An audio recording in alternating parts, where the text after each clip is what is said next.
Day న్యూస్కి స్వాగతం. నేను ప్రియ. మహిళల ఆర్థిక స్వావలంబన సాధించే దిశగా కృషి చేయాలి అని ఆంధ్రప్రదేశ్ తెలుగుదేశం పార్టీ మహిళా విభాగం రాష్ట్ర ఉపాధ్యక్షురాలు మిరియాల రత్నకుమారి అన్నారు. మహిళా దినోత్సవాన్ని పురస్కరించుకుని డే న్యూస్తో ఆమె మాట్లాడారు. మహిళలు పారిశ్రామికంగా అభివృద్ధి చెందాలి అని, ఆర్థికంగా కింద స్థాయిలో ఉన్న మహిళలు అభివృద్ధి చెందినప్పుడే మహిళా అభివృద్ధి సాధ్యమవుతుందన్నారు. రాజకీయ పార్టీలు కూడా మహిళలకు తగిన ప్రాధాన్యత ఇవ్వాలన్నారు. ప్రపంచవ్యాప్తంగా ప్రభావిత రంగాలు అన్నిటిలో కూడా పురుషాధిక్యత కొనసాగుతూనే ఉందన్నారు. మహిళలు తమ హక్కుల సాధన కోసం పోరాటాలు చేయాల్సిన అవసరం ఎంత.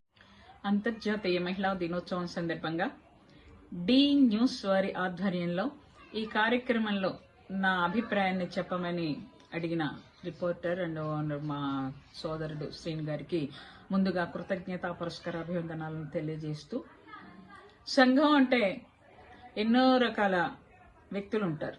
ఆ వ్యక్తుల్లో ప్రధానంగా స్త్రీలు, పురుషులు ఈ సమాజంలో ప్రధానమైన భాగం. అయితే ఆనూచానంగా మన సంఘంలో వస్తున్నటువంటి సామాజిక రాజకీయ పరిస్థితుల్లో పురుషులకు ప్రథమ స్థానం ఇచ్చి ద్వితీయ శ్రేణి పౌరులుగా మహిళలను ఉంచడం జరిగింది. గత కాలంలో రాజకీయాలలో గాని, సారస్వతంలో గాని, సామాజిక విషయాల్లో గాని, ఏ విషయాల్లోనైనా ఆడవాళ్ళు వెనకే ఉన్నారు. అయితే దాని తర్వాత వచ్చిన సెకండ్ ఫేజ్ లో మహిళలు కూడా పురుషులతో పాటు సమానంగా బయటకు వస్తా ఉన్నారు.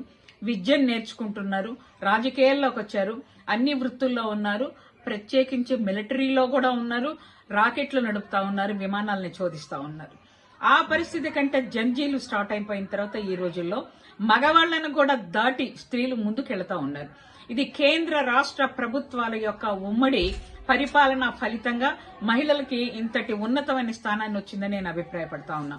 ఆర్థికంగా బలోపేతమయ్యారు, పారిశ్రామికవేత్తలు వచ్చారు, రాజకీయంగా బలోపేతమయ్యారు, ఎంపీలు, ఎమ్మెల్యేలుగా వచ్చారు. ఇక మిగిలిన సామాజికంగా కూడా చూస్తే మొదటి నుంచి కుటుంబం వరకు పరిమితం అయిపోయిన స్త్రీలని ముందు బహిరంగ ప్రదేశాలకు రానివ్వడం అనేది పురుషులు చాన్నాళ్లు కట్టడి చేసిన మారిన సామాజిక పరిస్థితుల్లో తమంతటి తాముగా ఎన్నో ఉద్యమాలు, యుద్ధాలు చేసి స్త్రీలు అన్ని రంగాలలో కూడా వ్యాపించారు. అయితే ఇంతవరకు జరిగిందంతా ఒక ఎత్తు, ఇక ముందు జరగాల్సిందంతా మరో ఎత్తు. వై? బికాజ్ రాజ్యాంగ పరిరక్షణ లేకుండా, రాజ్యాంగపరమైన పదవులు రాకుండా, రాజ్యాంగపరమైన పరిపాలనా విధానంలో మాకు సమానమైన బాధ్యత, భాగస్వామ్యము లేకుండా స్త్రీలు సమున్నతంగా అన్ని రంగాలలోనూ అభివృద్ధి సాధించారు అని చెప్తే దబద్ధం. ఎందుకంటే ఆకాశంలో సగం మీరంటున్నారు, మేము ఆకాశంలో సగం కాదు, మొత్తం పూర్తిగా మేమే కావచ్చు, కానీ అధికారంలో మాత్రం మేం లేము. దీన్ని ఒక్క భారతదేశానికి మాత్రమే అన్వయించడానికి కూడా అవకాశం లేదు. ఎందుకంటే ఇలా ఎలిసిన పౌర హక్కుల స్వర్గధామం అని చెప్పుకునే మానవ హక్కుల పరిరక్షణ కేంద్రం అమెరికా, సోషలిస్టు రష్యా, చైనా, తూర్పు హంగరీ దేశాలు, ఐరోపా, ఆసియా, ఆస్ట్రేలియా ఎన్ని ఖండాలు ఉన్నాయో అన్ని ఖండాల్లో కూడా ప్రభావవంతమైన రంగాలన్నింటిలో కూడా ప్రధానమైన పాత్రలో పురుషులే ఉన్నారు ఈనాటికి. ఇవాళ మేము ఎక్కడో జంజీలతో సహా ఆకాశంలో ఉన్నామని చెప్తే అబద్ధం. ఎంత స్థాయిలో మాకు భాగస్వామ్యం రావాలో అంత స్థాయిలో మాకు భాగస్వామ్యం లేదు. అది తీసుకోవడానికి మాటలతో జరగదు. ఉద్యమాలు కాదు, యుద్ధాలు చేయాల్సినటువంటి అవసరం ఉంది. ఈనాడు కదలగలిగిన శక్తి కలిగిన ప్రతి ఒక్క మహిళ, దట్ మీన్స్ 16 నుంచి 80 ఏళ్లలోపు ఏ ఆడవాళ్ళు అవుతున్నారో వాళ్ళందరూ కూడా సమకాలీన సామాజిక సమస్యల పట్ల రాజకీయ అవగాహనతో ఉన్నతమైన భవిష్యత్తు కోసం ఉద్యమించి తీరాల్సినటువంటి అవసరం ఉంది. ఎందుకంటే మనం పెద్దవాళ్ళం అవుతున్నాం, కానీ మన తర్వాత జనరేషన్ కి ఒక రహదారిని నిర్మించడంలో మన పాత్రని సమర్థవంతంగా పోషించవలసినటువంటి అవసరం రీత్యా మనందరం కూడా యుద్ధం చేయవలసిన పరిస్థితి ఉంది. ఈనాడు ప్రభుత్వాలు ఆర్థికంగా మహిళలను బలోపేతం చేయకుండా మాకు రాజకీయంగా గాని, రాజ్యాంగబద్ధంగా గాని అవకాశాలు రావడం అంటే ఖచ్చితంగా జోక్ అది. ఎందుకంటే ఈనాడు ఎన్నికలు అనేవి కోట్లాది రూపాయలతోటి ఖర్చు పెట్టగలిగిన ఖరీదైన వ్యవహారంగా మారినప్పుడు స్త్రీలకు గనక తన సొంత ఆర్థిక స్వావలంబన లేకపోతే అటు పుట్టింటి వాళ్లనో ఇటు అత్తింటి వాళ్లనో అడిగినా అన్ని కోట్ల రూపాయలు నీ మీద ఖర్చు పెడితే రేపు నువ్వేం తీసుకొస్తావని క్వశ్చన్ చేస్తే సమాధానం చెప్పవలసినటువంటి అవసరం మహిళల మీద ఉంది గనుక ఎవరు కూడా బెగ్గింగ్ చేయవలసిన అవసరం లేదు.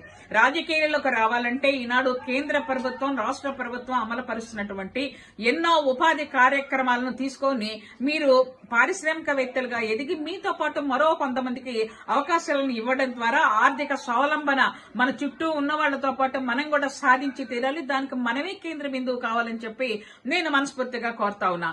అయితే ఈనాడు శాస్త్ర సాంకేతిక రంగాలలో ఎంత సర్వతోముఖాభివృద్ధి జరిగినా మహిళల పట్ల జరిగే అత్యాచారాల పట్ల, ఘోరాల పట్ల ప్రభుత్వాలు ప్రత్యేకమైన దృష్టిని ఇంకా కేంద్రీకరించవలసిన అవసరం ఉంది. ఎందుకంటే ఈనాడు బయటకు వస్తున్నారు, చదువుల కోసం వస్తున్నారు, ఉపాధి కోసం వస్తున్నారు, వ్యవహారాల కోసం వస్తున్నారు, రాజకీయాల కోసం వస్తున్నారు. పార్లమెంట్లకు వెళ్లే వాళ్ళ దగ్గర నుంచి కౌన్సిలర్ల దాకా, చిన్న విషయాల నుంచి పెద్ద ఉద్యోగాల దాకా వెళ్లే మహిళల దాకా ఎంతో మంది లక్షలాదిగా వాళ్ళు బయటకు వస్తుంటే వాళ్ళ క్రమశిక్షణతో వాళ్ళ జీవితానికి సమగ్రమైన రక్షణనివ్వవలసిన బాధ్యత కేంద్ర రాష్ట్ర ప్రభుత్వాల మీద ఉంది. కాబట్టి ఇలాంటి చర్యలు తీసుకోవటం ద్వారా మాత్రమే మహిళలకు రక్షణ ఇవ్వగలుగుతారు. మహిళల మీద ఒక్కళ్ల మీద గనక ఘోరాలు అఘాయిత్యాలు జరిగితే 100 మంది ప్రభావితం అవుతారు.